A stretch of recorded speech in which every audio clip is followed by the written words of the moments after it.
हे भव्यात्माओं, बोले आचार्य विद्यासागर जी महाराज की, आचार्य समय सागर जी महाराज की।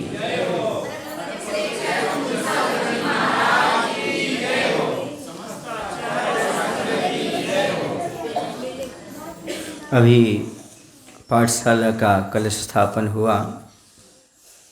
वह जो कलश स्थापन है वह इसलिए किया जाता है ताकि साल भर तक पाठशाला के कार्य निर्विघ्न चलते रहें, उससे किसी प्रकार की परेशानी, अवरोध, विघ्न आदि उत्पन्न न हों।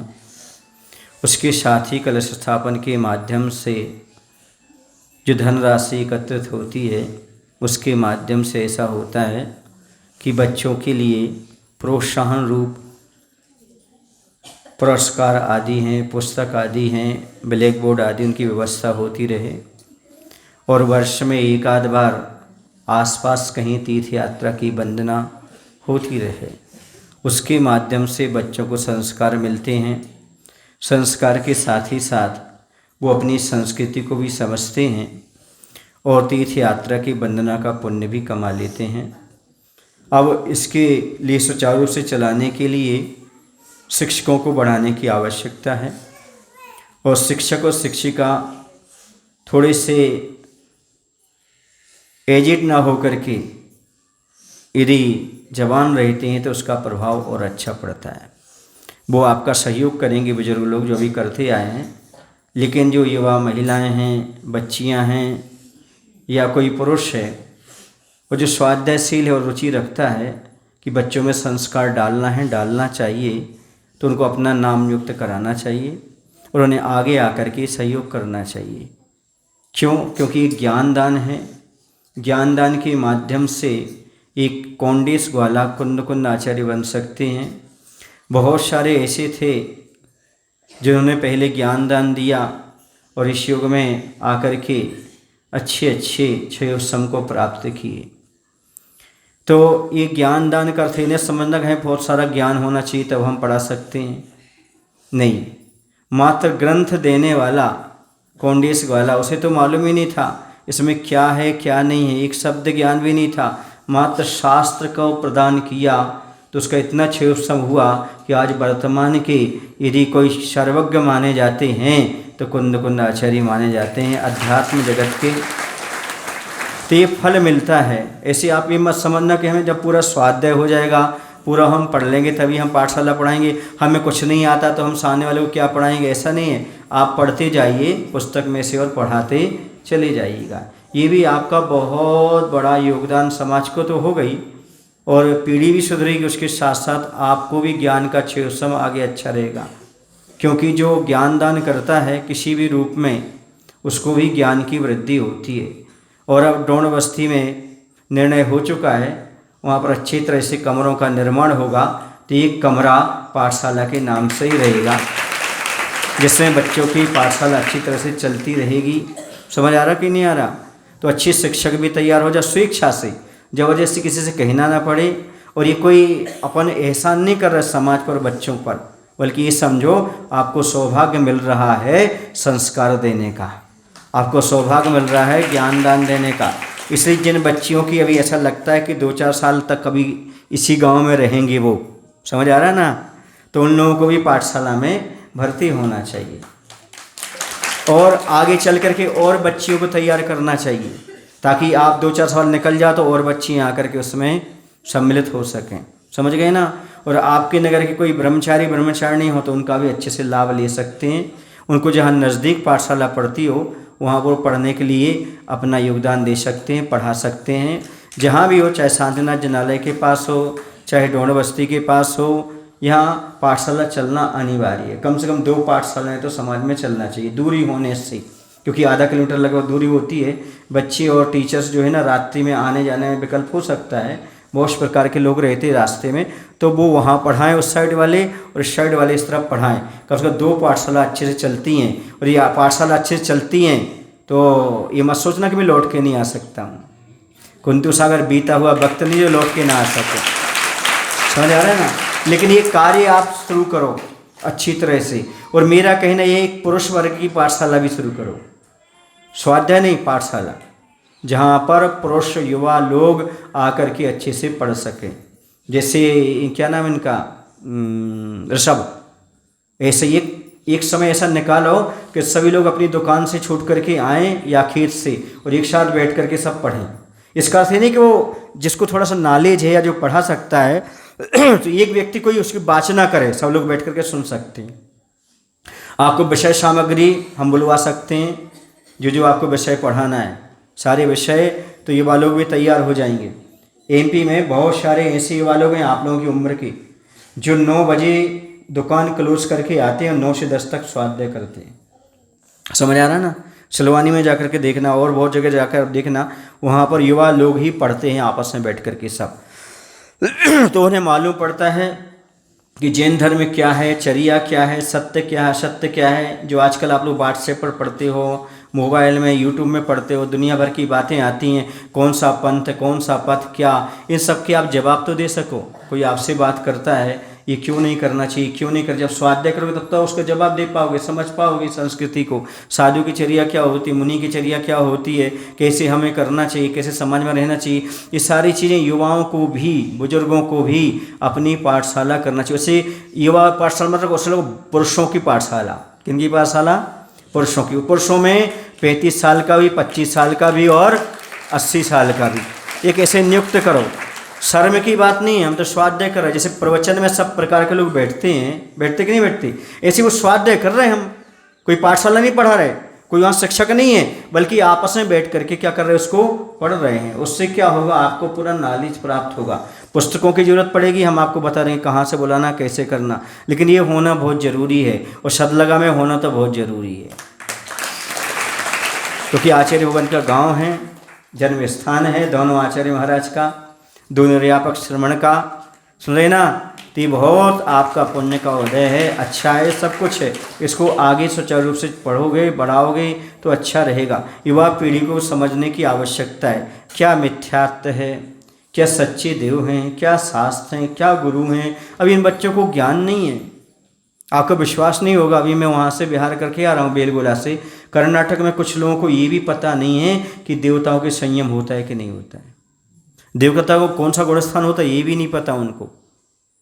देवता आपसे बड़े हैं कि छोटे हैं उनको ये भी नहीं पता। अभी देवगति के जीव और आप मनुष्य गति के जीव, आप कौन सा गुणस्थान प्राप्त कर सकते हैं, ये जब तक जानकारी नहीं होगी तो आप कैसे मिथ्या छोड़ पाएंगे, कैसे सम्यक को ग्रहण कर पाएंगे।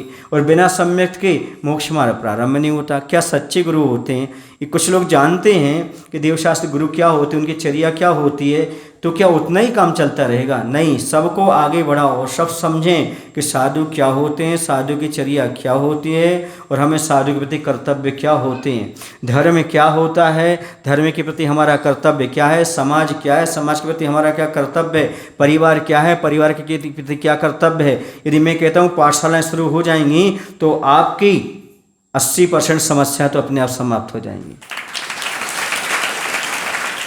जैसे 4 महीने में कितना प्रभाव पड़ा, अच्छा ही बताओ। 4 महीने आपने प्रवचन सुना, स्वाध्याय का कितना प्रभाव पड़ा, आप स्वयं जानते हो कितना प्रभाव खुद के जीवन में और समाज में पूरे। तो ये स्वाध्याय का फल होता है, क्योंकि स्वाध्याय आपको समझ में आए या ना आए, लेकिन जब आप स्वाध्याय करते हो तब पुण्य प्रकृतियाँ का बंध होता है, पाप की निर्जरा होती है, परिणाम में विशुद्धि बनती है, कसाएँ मंद पड़ती हैं। जब महापुरुषों की कहानी जीवनी पढ़ते हैं ना, अपन को ये मालूम पड़ता है, देखो भाई जब ऐसी महान महान जीव से थोड़ी सी गलती हुई तो ऐसा हुआ, हम कितनी बड़ी गलती कर रहे हैं। और यदि महान महान आत्मा ने इतना अच्छा किया, उनको कितना फल मिला, तो हमें भी ज्ञात होता कि हम भी ऐसा करेंगे तो हमें भी कितना अच्छा फल प्राप्त होगा। ऐसे परिणामों की संभाल करने के लिए, अपने परिवार को संभालने के लिए, परिवार में कोई कठिन परिस्थिति आ जाए, कोई ऐसी विषम परिस्थिति घटना घट जाए, उस समय आपको सांत्वना देने वाला कोई है तो माँ स्वाध्याय है। समझ रहे ना आप लोग? उसके माध्यम से आपका सारा काम अच्छी तरह से हो सकता है, हो जाएगा। समझ रहे? इस स्वाध्याय में बिल्कुल भी कमी मत रखो। अभी आप लोगों ने 4 क्लासें पढ़ी, कैसा लगा आपको? अच्छा लगा, परिणाम दिख रहा है, बताने की आवश्यकता नहीं। समझ गए ना? यदि आपको कुछ मिला नहीं होता तो आपकी आंखों से आंसू नहीं आते। आपकी आंखों से आंसू आ रहे हैं, ये बता रहा है कि आपको बहुत कुछ मिला है। एक कृतज्ञता आप ज्ञापित कर रहे हो। समझ आ रहा है आपको कि नहीं? कि नहीं मिलता तो महाराज आए थे, आ गए, चले गए, जैसे आपके यहाँ आते रहे थे और चले जाते। साइलेंट होता है और साइलेंट चले जाते हैं, समझ आ रहा है ना? तो ऐसा नहीं है, यहाँ तो वायलेंट रहा। कैसा रहा? वायलेंट रहा। तो कहीं आपको मिला है, इसलिए आपको लग रहा है क्या है कि हमें हमारा कुछ जा रहा है, कुछ छूट रहा है। बस यही मैं कहता हूँ, जिस दिन आपके मन में ये विचार आ जाए कि आज मेरा अभिषेक छूट रहा है और आंखों में आंसू आ जाएं, तो समझो सम्यक दृष्टि हो। आज मैं पूजन नहीं कर पा रहा हूँ, आंखों से आंसू आ जाएं, समझना सम्यक दृष्टि हो। आज मैं स्वाध्याय नहीं कर पा रहा हूँ, आंखों में आंसू आ जाएं, सम्यक दृष्टि हो। आज मैं मुनि के हाथ में एक ग्रास नहीं दे पाया, मेरा दुर्भाग्य कोई ऐसा आ गया, समझो आंखों में आंसू आ गए, सोचते हुए सम्यक दृष्टि हो। साधु मेरे नगर से जा रहे हैं, पता नहीं उनके दर्शन कब होंगे, आंखों में आंसू आ जाए, समझो सम्यक दृष्टि हो।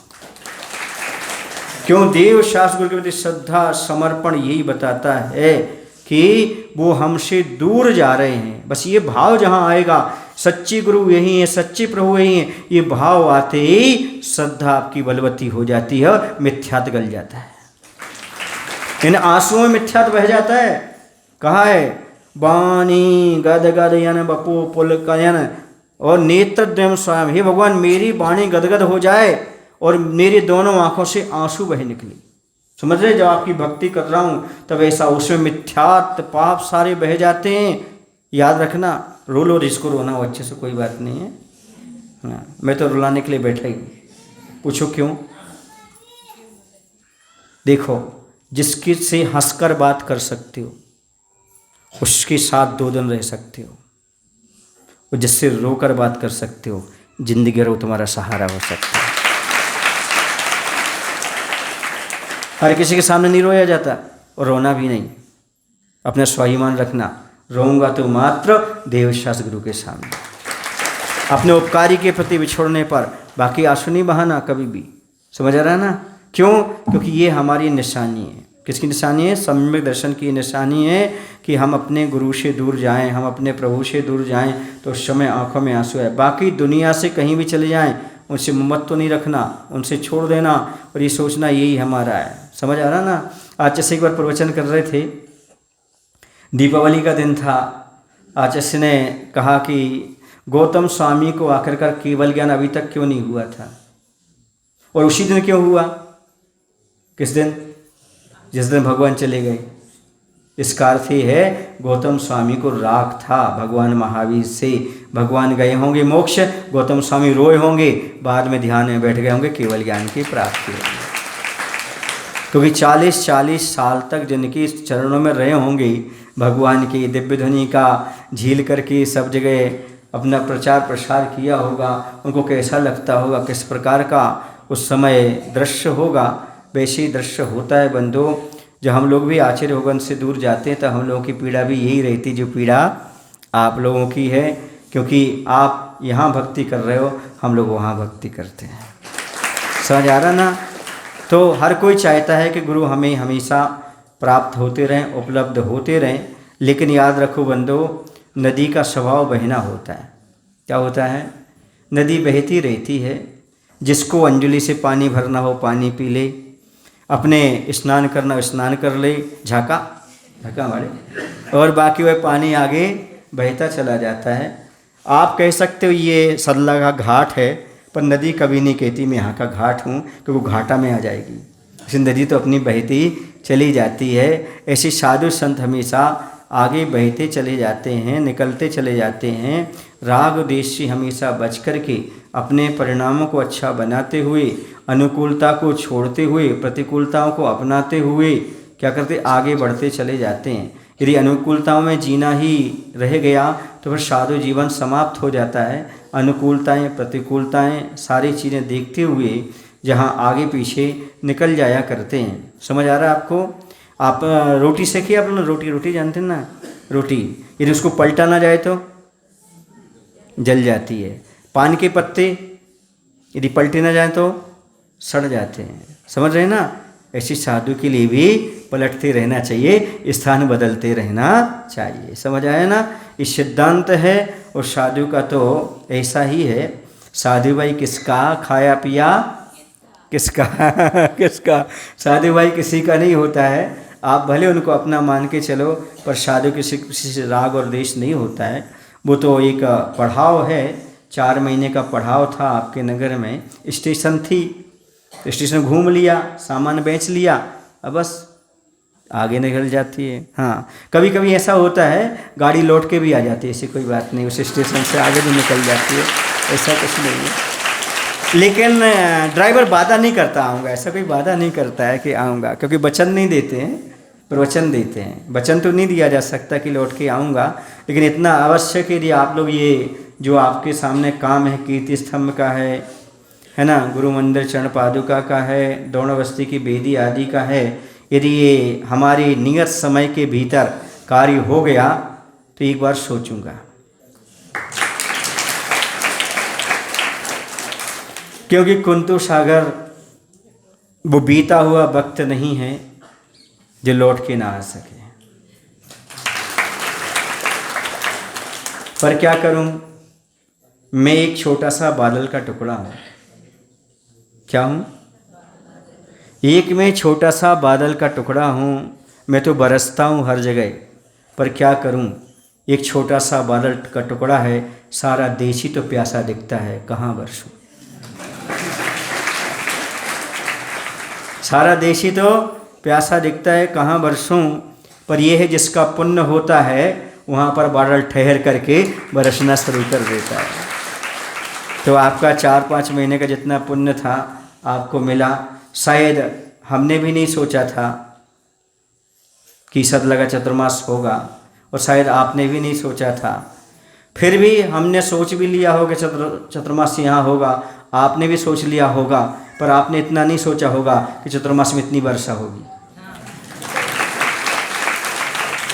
समझ गए ना। अब देखो, धन वर्षा है ना, प्रभावना हुई तो आंसू भी तो बरसना चाहिए ना, ऐसा थोड़ी होता है। सब बरसना चाहिए, पानी नहीं बरसा, सब होना चाहिए, क्योंकि आंखों से आंसू निकलने इसका मायना है आंखों का स्वस्थ होना। क्या होना? हाँ, ये नियम है। पहले के लोग आंखों में ज़्यादा चश्मा नहीं लगाते थे क्योंकि रो लेते थे। आजकल लोग रोते ही नहीं हैं, इसलिए आंखों में चश्मा नहीं लगता। ये अच्छा अवसर है, महाराज जाते हैं तो आप रो तो लेते कम से कम, वरना आजकल लड़की तो विदाई में भी नहीं रोती।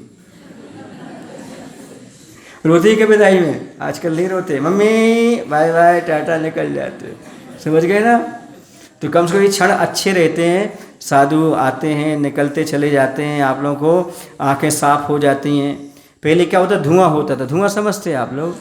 हाँ, होगी हाँ। तो जो धुआं होता था ना, तो उसमें आँखों में जाता था ना, तो रो लेते थे सुबह सुबह महिलाएं और सब। अच्छा, तो आंखें ठीक रहती थी। आजकल ये अंदर के कचरा निकलते ही नहीं है ना। देखो, रोने से अंदर के बेकार भी निकल जाते हैं और आंखों के बेकार भी निकल जाते हैं, इसी रोने का हम आशीर्वाद देते हैं। समझ गए? किसके लिए रोना? अपने गुरु के लिए, अपने प्रभु के लिए, बाकी कभी नहीं रोना। समझ रहे ना। हमने अच्छी तरह से आपको सिखाया है, समझाया है। और अभी हम ज़्यादा दूर तो नहीं जा रहे, आसपास सुना है कुंतु सागर जी महाराज का आसपास बिहार हो रहा है। आप लोग वहाँ आसपास आ सकते हैं, जा सकते हैं, और इसी पर डिपेंड करेगा आप कितना इंटरेस्ट रखते हैं आने जाने में। ये आपकी परीक्षा रहेगी। यदि महाराज को दोबारा बुलाना है तो आपकी परीक्षा की घड़ी शुरू हो जाएगी, आप कितना इंटरेस्ट रखते हैं। वरना ये कर्नाटक है, नदिया के पार देख के आ जाते हैं लोग। कहाँ देख के आ जाते हैं? नदिया के पार। कौन दिशा में लेके चला और लेकर के आ गया। नहीं सुन, तुमने नदिया के पार पिक्चर नहीं देखी? एक पिक्चर है, देख लेना कभी, नदिया के पार। समझ गए ना। तो नदिया के पार तक छोड़ा और लौट करके आ जाते हैं। तो ऐसा नहीं। अब आप लोगों को जो शिक्षाएं दी हैं उस शिक्षाओं का अमल करना। और ध्यान रखो, जब कहीं भी 50 किलोमीटर के भीतर, मैं अपनी बात नहीं कह रहा हूँ, कोई भी आपको वीतरागी संत, सुन रहे आप लोग, वीतरागी संत समझ में आ रहा है आपको? यदि आपको मालूम पड़ जाए 50 किलोमीटर के अंदर कहीं भी हैं, तो उनके पास जाकर के समाज को श्रीफल समर्पित करके निवेदन करना चाहिए। कितने? 50 किलोमीटर के भीतर। ये समाज का कर्तव्य होना चाहिए। हमें इससे कोई मतलब नहीं है, हमें ये मतलब वीतराग संत हैं बस, मिथ्यात्व का पोषण उनके पास नहीं है, आरंभ सारंभ उनके पास नहीं है, बस हम उनके पास जाएंगे और क्या करेंगे? श्रीफल समर्पित कर करके और अपना निवेदन अपने सद लगा के लिए करेंगे। क्यों? क्योंकि ये आचार्य भगवान की जन्मभूमि है। कोई ये ना कहे कि ये लोग तो बिल्कुल सुप्त रहते हैं, सोते रहते हैं, चतुर्मास हुआ, इन लोगों ने क्या सीखा? तो हमने यही सीखा है। क्या सीखा है? यदि बीत रखता है तो हमारा नमस्कार है, बीत रखता है तो हम 10 बार क्या 50 बार निवेदन करके अपने नगर में लाएंगे। और अब आपको दिक्कत नहीं जाएगी, मैं गारंटी दे रहा हूँ, क्योंकि आचार्य ने प्राय करके मैंने देखा है, जहाँ 10, 18, 25 ऐसे भी MP में बहुत सारे गांव हैं जहाँ एक जगह हमने चतुर्मास किया था 18 साल में, है ना। एक जगह चतुर्मास हमने किया था, वहाँ पर 30 साल बाद किसी मुनि का चतुर्मास हुआ था। कितने साल बाद? 30 साल। और किसी भेजा था? किसी ने मुझे भेजा था। और एक नगर तो ऐसा है जिसमें हमारा ही दिगंबर मुद्रा का पहला ही चातुर्मास हुआ था। लेकिन जैसे चातुर्मास हुआ उसके बाद तत्काल आचार्य ने दूसरे संघ भेजी, क्योंकि मालूम था कुंतुसार गया है ना, सारे कंकड़ और सारे की सारी बंजर भूमि ठीक करके बीज बो के आया होगा। समझ आ रहा ना? ये विश्वास हो जाता है और आपको भी विश्वास हो गया होगा। अब कोई भी साधु आएंगे तो आपको दिक्कत जाने वाली नहीं है। आपकी युवा पीढ़ी भी तैयार है और भी लोग परिचर्या कराने वाले तैयार हैं। और जो आपको पहले बोलना पड़ता था इस बार नहीं बोलना पड़ा होगा आपको। बोलो शोभा आंटी। हाँ, क्यों? क्योंकि साधु का अपना चर्या को देख करके भी, व्यवहार को देख कर भी और उनकी प्रभावना को देखकर आदमी के अपने आप भाव परिवर्तित हो जाते हैं। ऐसे भावों का परिमार्जन। अब मैं एक बात अंत में अवश्य कहूँगा कि लगभग 4.5-5 महीने आपके बीच में रहा हूँ। चूँकि मैं अकेला ही रहा हूँ, अकेले को 4-5 क्लास ली मैंने। और हो सकता है कमेटी के लोग भी आए, कीर्ति स्तंभ का कार्य भी हुआ और मेरे प्रवचनों के माध्यम से आप लोगों को कष्ट हुआ होगा।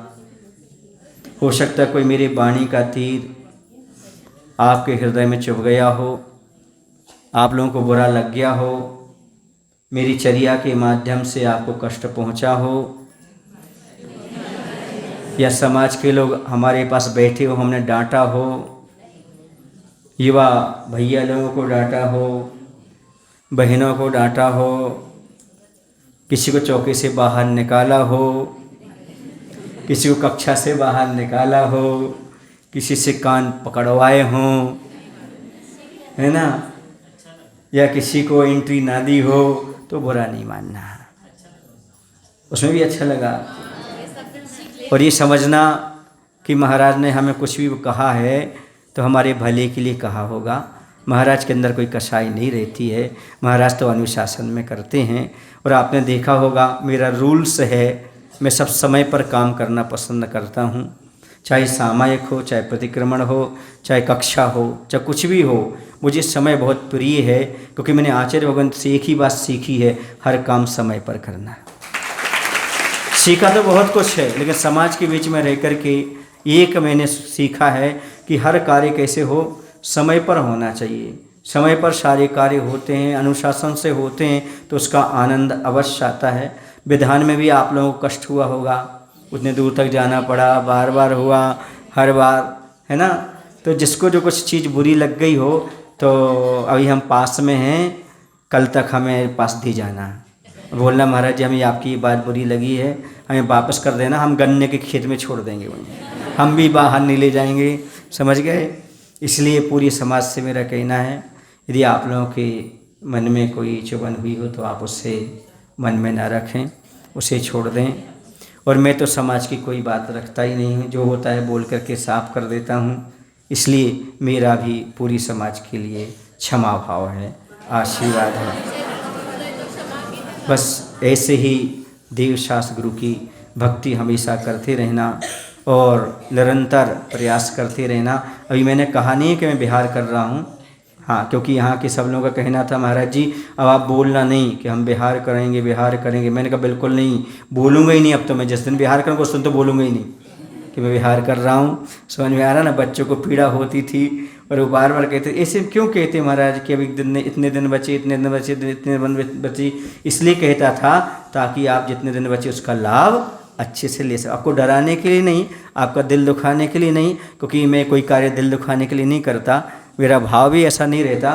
पर जितना आपके पास समय मान लो आलस्य में गंवा रहे हो, वो आलस्य में ना गंवा, उसका सदुपयोग कर सको, ऐसी भावना मेरी रहती थी। और भाई देखो, जिसको भी डांटा हो, सुन रहे आप लोग की नहीं, तो एक बार और कह रहा हूँ, किसी को बुरा लग गया हो किसी भी माध्यम से तो मन में विकल्प नहीं करेंगे, ठीक है ना। और कोई आपको ऐसा लगा हो कि महाराज आपके सानिध्य में ऐसा नहीं होना चाहिए और हो गया हो, सुन रहे आप लोग की नहीं, तो मुझे आके बताना, किसी भाई मुझे आके।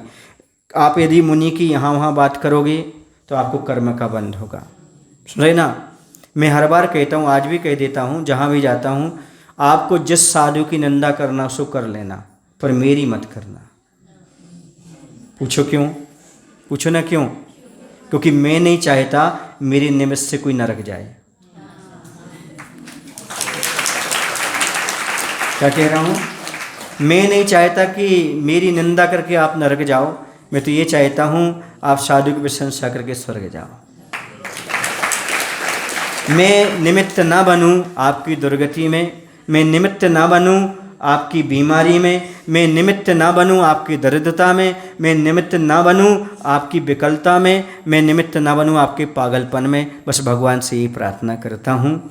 इसलिए यही कहता हूँ, आपको कुछ लगे तो आप आकर के डायरेक्ट, आपके महाराज हैं, अपने महाराज, आप बोलते भी हो हमारे महाराज की जय, तो कुछ भी हो आकर के हमें डायरेक्ट बोल देना, महाराज जी ऐसा ऐसा है, हम आपको क्षमा प्रदान करेंगे। उस बात को दोबारा नहीं हो पाएगी, इसका भी आप बिल्कुल ध्यान रखेंगे। समझ आ रहा है ना? इन्हीं शब्दों के साथ बोले महावीर भगवान की जय, आचार्य विद्यासागर जी महाराज की जय। सबसे पहले तो मैं भगवान से क्षमा चाहूँगा, क्योंकि आदिनाथ भगवान, पार्श्वनाथ भगवान, शांतिनाथ भगवान, मुनि सुब्रतनाथ भगवान, चंद्रप्रभ भगवान, इन सब भगवान की सन्निधि में मैंने चातुर्मास की स्थापना की थी और भगवान से एक ही प्रार्थना की थी, भगवान इस चातुर्मास में जो कुछ सल्लगा वालों ने नहीं देखा है वो इनको देखने को मिल जाए। हम आपसे ऐसा आशीर्वाद चाहते हैं। हे भगवान, यदि आपके महावीर भगवान आपके शासन काल में हमसे कुछ भूल हुई है, होगी ही, हम भगवान से क्षमा चाहते हैं। हे जिनवाणी माता, मैंने स्वाध्याय किया, कराया, निश्चित है अल्पज्ञानी होने से शब्द की, अर्थ की, अक्षर की भूल हो सकती है, हुई है। मैं जिनवाणी माता से क्षमा याचना करता हूँ। आचार्य भगवंत गुरु विद्यासागर जी महाराज, जिन्होंने हमें सब कुछ दिया, उनके ही जन्म स्थान पर चातुर्मास का सौभाग्य मिला, और यदि उनकी आज्ञा के विपरीत कोई कार्य हुआ हो तो मैं आचार्य उनसे क्षमा चाहता हूँ। जिन्होंने मुझे कुंभोज से यहाँ भेजा, ऐसे आचार्य समय सागर जी महाराज से भी यदि उनके विपरीत कुछ हो गया हो तो मैं उनसे भी क्षमा चाहता हूँ। और यही भावना करता हूँ, हे प्रभु, हे गुरु, हे जिनवाणी माता, निरंतर हमारा मोक्ष मार्ग प्रशस्त होता रहे, प्रशस्त होता रहे। और इस नगर के वासियों से जो भी जिन लोग भी रहे हैं संपर्क में, उनसे भी यही कहता हूँ, आप हमें क्षमा प्रदान करें, हम आपको क्षमा करते हैं। बोले महावीर भगवान की जय। आचार्य विद्यासागर जी महाराज।